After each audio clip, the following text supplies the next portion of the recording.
Halo semua, kami dari kelompok 1 mata kuliah Estimasi Biaya Proyek dan Rekayasa Ekonomi dengan dosen pembimbing Insinyur Anom Wibisono, MT. Kali ini kita akan membahas tentang laporan bisnis proyek pembangunan Hotel Satrio di daerah Subang. Kali ini kita beranggotakan dengan saya sendiri, Asakila Kamala Putra, dengan NIM 4112011006 dan teman-teman saya. Dan selanjutnya, untuk materi pertama adalah tentang kurva S. Kurva S mengevaluasi kemajuan pekerjaan dengan membandingkan antara time schedule yang dibuat kontraktor dan pelaksanaan realisasi di lapangan dalam bentuk kurva S. Kurva S sangat berguna sekali karena kurva ini bisa menggambarkan aktivitas pekerjaan proyek secara umum dan lebih terkontrol. Yang selanjutnya adalah analisis kelayakan investasi. Sebelum mengambil keputusan investasi, penting untuk dilakukan analisis kelayakan agar dapat menghindari penanaman modal pada proyek atau kegiatan yang tidak menguntungkan. Selanjutnya, analisis kelayakan investasi dibagi menjadi yang pertama, cash flow. Cash flow adalah laporan keuangan yang berisi tentang informasi penerimaan dan pengeluaran kas dalam sebuah perusahaan pada periode waktu tertentu. Karena laporan keuangan arus kas dapat digunakan untuk melacak pemasukan dan pengeluaran dari seluruh kegiatan perusahaan. Yang kedua, metode analisis kelayakan investasi. Tujuan utama dari investasi adalah memperoleh keuntungan atau tingkat pengembalian yang tinggi. Artinya tidak ada investor yang mau mengalami kerugian, bahkan kehilangan dana atau modal yang telah ditanamkan pada instrumen tertentu.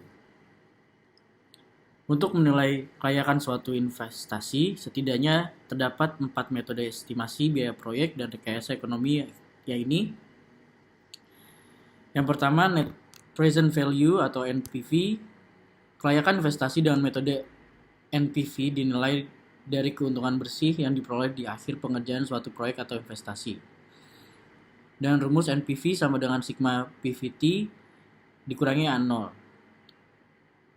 NPV sama dengan dalam kurung PV1 ditambah PV2 ditambah seterusnya dikurangi A0.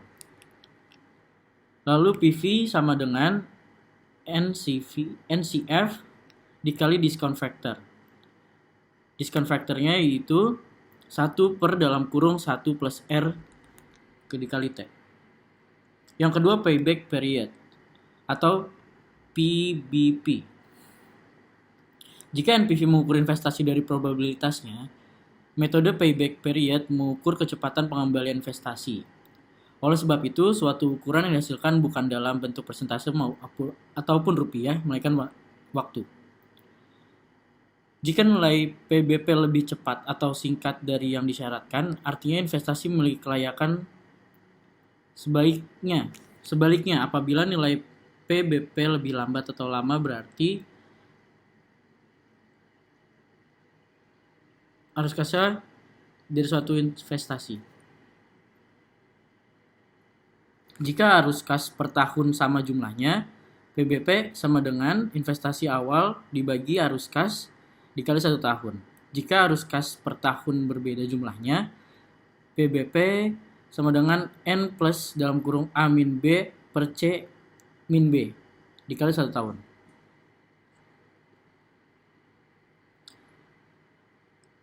Yang ketiga, probability index atau PI. Sesuai dengan namanya, metode ini mengukur layak tidaknya suatu investasi dari indeks keuntungannya dengan membandingkan antara nilai sekarang seluruh penerimaan kas bersih dengan nilai sekarang investasi.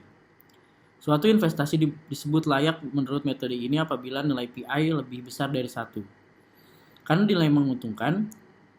Sebaliknya, jika nilai PI lebih kecil dari 1, artinya tidak menguntungkan sehingga investasi tersebut tidak layak. Dan rumus PI sama dengan PV dibagi I.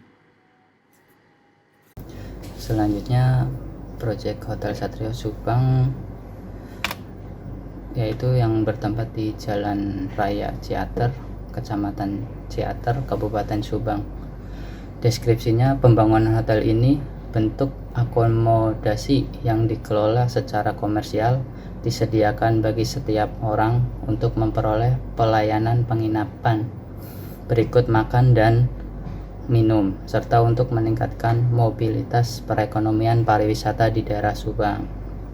Selanjutnya ada denah rencana, yaitu ada denah lantai dasar, lantai 1, ada lantai 2, lantai 3, lantai atap, dan lantai top. Oke, berikutnya di sini ada rekapitulasi RAB atau estimasi owner, yaitu ada pekerjaan non-konstruksi dan pekerjaan konstruksi. Pekerjaan non-konstruksi yang terdiri dari pekerjaan tanah dan aspek legalitas. 2. Biaya pengelolaan. Lalu pekerjaan konstruksi yaitu pekerjaan persiapan proyek, pekerjaan tanah, pekerjaan kontribusi, pekerjaan kolam renang, pekerjaan pembangkit listrik, pekerjaan luar gedung, anggaran biaya pekerjaan tambah, keuntungan kontraktor, biaya konsultan, dan pajak PPh 3%. Selanjutnya ada pekerjaan persiapan, yaitu dari pekerjaan proyek manajemen dan biaya-biaya hingga biaya koordinasi dan keamanan proyek. Berikutnya ada pekerjaan sipil yang terdiri dari pekerjaan tanah dan bangunan gedung hotel Satrio. Ya, terdiri dari pekerjaan pondasi, pekerjaan struktur, dan pekerjaan struktur ini dibagi beberapa lantai ya, dari pekerjaan beton, pekerjaan besi baja, pekerjaan begisting. Nah, lalu untuk pekerjaan arsitekturnya ini juga dibagi menjadi beberapa lantai, yaitu ada pemasangan marmer, keramik, pemasangan dinding dan painting, pekerjaan kamar mandi, pekerjaan khususan pintu dan jendela, pekerjaan plafon. Oke, berikut adalah pekerjaan ME, dan di samping ini adalah tabel dari pekerjaan ME dengan total nilainya sebagai berikut. Lalu selanjutnya ada pekerjaan plumbing. Berikut terlampir pekerjaan plumbing terdiri dari pekerjaan lantai dasar plumbing, lantai 1 plumbing, lantai 2, 3, dan seterusnya. Tabelnya sebagai berikut. Lalu selanjutnya ada analisis operasi. Yang pertama itu kita melakukan survei lokasi, cek peruntukan lahan untuk apa, meneliti status lahan, mengajukan permohonan IMB, mengajukan izin, pembebasan tanah, mengurus sertifikat induk, dan lalu memasarkan. Selanjutnya ada rencana pengembangan usaha. Di sini ada strategi pemasaran. Strategi pemasaran sendiri terdiri dari penyebaran brosur, direct selling, lalu posting media sosial, email marketing. Lalu berikutnya ada strategi produksi.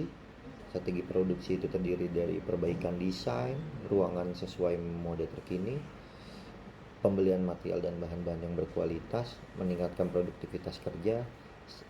Lalu ada strategi keuangan, menambahkan investasi modal untuk pengembangan usaha, mencari investor atau joint venture untuk pengembangan dan perluasan usaha.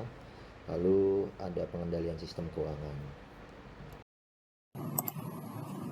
Berikut kami membutuhkan diagram kurva S. Pada kurva S ini terlihat ada satu blok merah yang menandakan bahwa di saat itu progres tidak berjalan seperti yang diinginkan karena adanya pandemi COVID-19.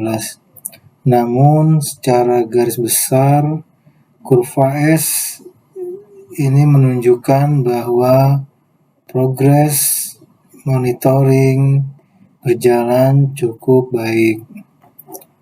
Lalu pada analisis operasi kami lampirkan juga data-data dari laba untung rugi, lalu total operating expenditure, lalu neraca, ada cash flow, dan didapat total arus kas operasi di angka 55.323.154.663 rupiah. Didapat hasil rekapitulasi nilai penjualan 250 miliar rupiah, modal sendiri 75 miliar rupiah, lalu yang berbentuk pinjaman sebesar 55 miliar 323 juta rupiah. Pada periode proyek pembangunan Hotel Satrio ini memakan waktu selama 365 hari kalender. Dari kesemua itu, kami simpulkan bahwa yang pertama, pada analisis kelayakan finansial yang telah dilakukan dengan metode Net Present Value atau NPV, diperoleh nilai positif sebesar 250 miliar rupiah. NPV lebih besar dari 0. Pada tingkat suku bunga 13% per tahun, dengan demikian, pembangunan Hotel Satrio layak dilaksanakan. Lalu yang kedua, benefit cost ratio atau BCR diperoleh nilai 1,25 lebih besar dari 1. Pada tingkat suku bunga 13% per tahun, dengan demikian pembangunan Hotel Satrio layak dilaksanakan. Lalu kesimpulan yang ketiga, internal rate of return atau IRR diperoleh nilai 34,548%, lebih besar daripada arus pengembalian yang diinginkan sebesar 13,56%. Dengan demikian pembangunan Hotel Satrio layak dilaksanakan. Lalu yang keempat, dari hasil analisis diperoleh discounted payback period pada tahun ke-7 bulan ke-5 saat jumlah pendapatan. Ini berarti perusahaan baru mencapai titik impas atau break even point atau jumlah pengeluaran sama dengan jumlah penerimaan. Selanjutnya perusahaan akan memperoleh keuntungan.